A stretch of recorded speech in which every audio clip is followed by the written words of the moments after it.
heard, but barely, over the crowd. Scotty Greenwood is in Ottawa, in our bureau overlooking Parliament Hill there. And Paul you're Beckman, obviously turning around from time to time and getting a look at these February converging 19th, crowds 2009, and the excitement building.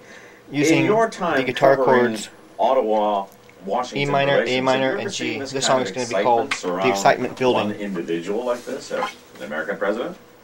You know, Bill Clinton was a rock star when he traveled, still is around the world, but nothing compared to what we're seeing with Barack Obama. And, you know, I was just thinking, I wish they had put jumbotrons on Parliament Hill, because your images that we were watching when the Governor General greeted the excitement is spectacular. And I just growing that the people standing outside in the cold today can see that, because for President Obama. One of the things that the city really did right was and people want to say, people couldn't be right on the stage or right here from the screen, they could feel that they were a part of it. And it's one thing to see the motorcade go by, but it's another thing if you could watch the coverage. I mean, the Governor General was so beautiful, she was beaming, and what an amazing first impression for Canada to make on this new president. I think the excitement is terrific, but I wish people could experience a little bit more of it through the magic of TV.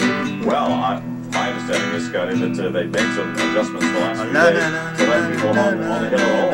So I guess putting up some obviously something that people would enjoy, but probably too much to ask at a late time. Now, you were there, obviously. Oh, well, there's a lot of excitement just down the long hall, growing and growing. A lot of excitement and people knowing are at some distance away, a chance to see from the president. A part do you think he will make any effort to reach up and get out of a car, or is the security on this particular event just too strict? Will he be kept in that bubble? Well, you know, his security aides will try to keep him as tight as they can, but you know, one thing we know about him is he's not afraid of the snow, okay? He's from Chicago. He actually made fun of Washingtonians because his daughter's school was closed one day when we had, I think, 2 inches of snow on the ground, and they closed all the schools. And he actually, you might remember, Lloyd made a comment to the press corps about, you know, what wimps Washingtonians are. So we know the snow doesn't bother him, and I think it's a wonderful welcome that he's getting. The schedule is very tight, as you've seen.